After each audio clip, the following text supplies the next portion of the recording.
Hello and welcome to our year-end seminar.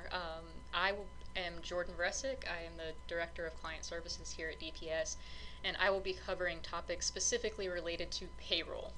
So I'm not going to touch on a whole lot related to benefits because Laura's got that covered for us, but I'm going to talk about fringe benefits and bonuses and all that good stuff that comes up in January and December.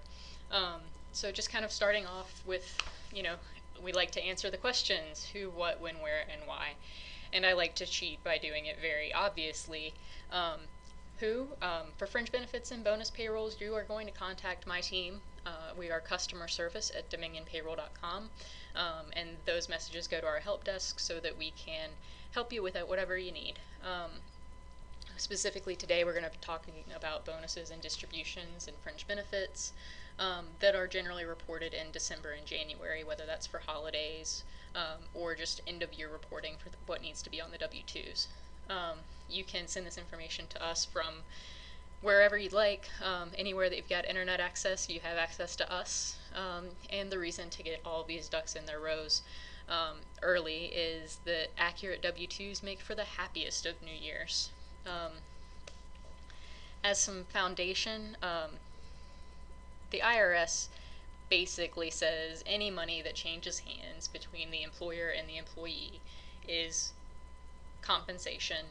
More often than not, that compensation is going to be a taxable event, and usually to both parties. The exception to that rule of thumb are non-taxable reimbursements. Non-taxable reimbursements are specifically outlined in the IRS code. So if you can't find specific substantiation for something being a non-taxable reimbursement, you're better safe than sorry by treating it as taxable. Usually your CPA or accounting department can give you specific guidance related to the items that are being changed with your employees.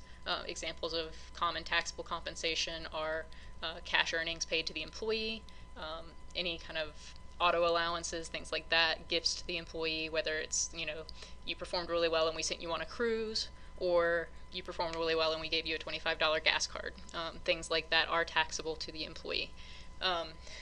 Anytime you're going to do something that is non-taxable, you want to make sure that employees are documenting the expenses. They must be business related, they must be documented, and all of that needs to tick and tie to substantiate the non-taxable treatment. When it comes down to fringe benefits, it's a little bit of a catch-all term. We use that to refer to many different types of non-cash employee compensation.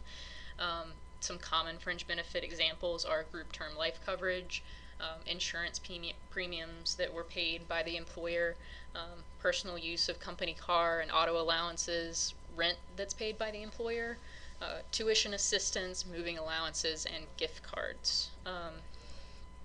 Moving on from there for a little bit more detail about those examples. Group term life, the coverage is not taxable to the employees if the coverage value is less than $50,000 on the employee or less than $2,000 on their dependents. It's also not taxable to the employee if they're the one paying the premium. However, if you as the employee are if you as the employer are paying the premium on your employee's behalf, and the coverage amount is greater than those limits that I mentioned, the $50,000 for the employee and $2,000 for their dependents, then that does become a taxable event to the employee. The value of group term life is age banded, so there is an IRS table that can help you do these calculations and factor in the person's age, coverage amount, and the other details that you would need to get the taxable value and report that. Needs to go on their W-2 in box 12 with code C. Employer paid insurance for owners, this specifically applies in an S Corp. If you have someone on payroll who is actually a 2% or more shareholder or an owner in the S Corp, the IRS does not allow them to have pre-tax medical and dental deductions.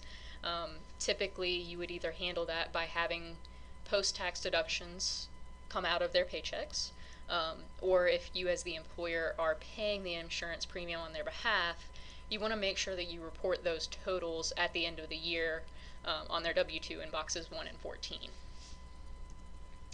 In the case of auto allowances, There are a couple of common scenarios we see.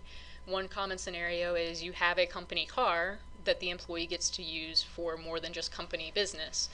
So the employee keeps the company car, they use it on weekends, they use it in the evening, and that personal use, so the personal mileage that they put on the car, is a taxable thing, and must be reported at the end of the year as a taxable fringe benefit compensation.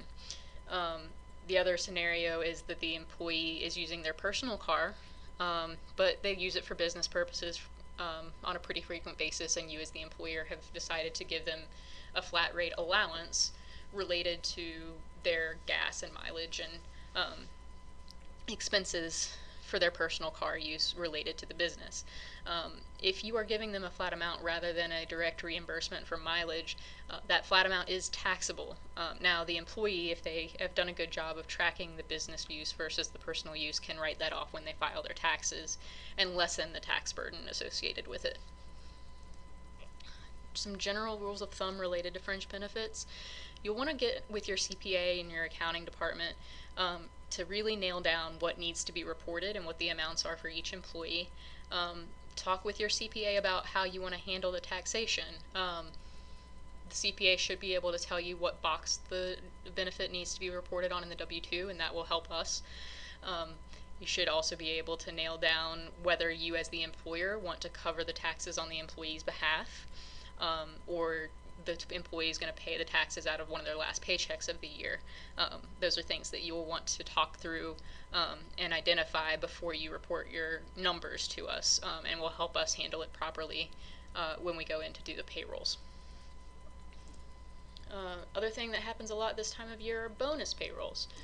So different types of bonus payrolls. We'll see a lot of shareholder distributions leading up to December 31st. Before Christmas, we'll see a lot of holiday bonuses coming about. Also gift cards. This kind of came up under fringe benefits, but some employers will choose to give a Visa gift card or something of that nature, and or a cash bonus that then needs to be reported in payroll. And then the other thing that comes up this time of year is because your wonderful bonuses, otherwise known as performance bonuses, that are paid out and calculated at the end of the year based on performance throughout the year. Questions that we will ask you when you tell us you need to do a bonus payroll. We're going to ask, how do you want to enter the bonus payroll? Do you want to key it straight into the grid? Do you want to do a spreadsheet import? If you are going to do a spreadsheet import, please make sure to include the employee number. That will help immensely. If you want to schedule the bonus payroll to coincide with a normal check date, or do you want to schedule the bonus payroll for an off-cycle payroll? How will the employees be paid? Do you want them to get direct deposit, or do you want live checks that you can hand out? Or did you give them cash? Who is going to cover the taxes? Do you want the employees to get a flat amount, let's say $500, or do you want the employee to pay the taxes on that $500 and get $426.7? Who's going to cover the taxes on the bonus? What deductions are you going to take from the bonuses?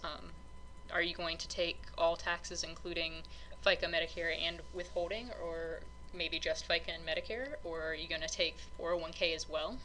And then, when should the employees see their electronic check stubs?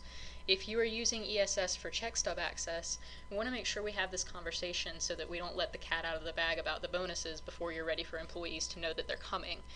So you want to make sure that you have that conversation with us as to whether or not we need to hide them until check date or even longer, to make sure that we don't let any secrets out inadvertently. For more information, you can see the year-end guide and FAQs in our Help Center. Several articles about bonuses are posted there. We will have a Q&A panel at the close of the seminar, and you can always contact my team, customer service@dominionpayroll.com, and we will look forward to talking with you then.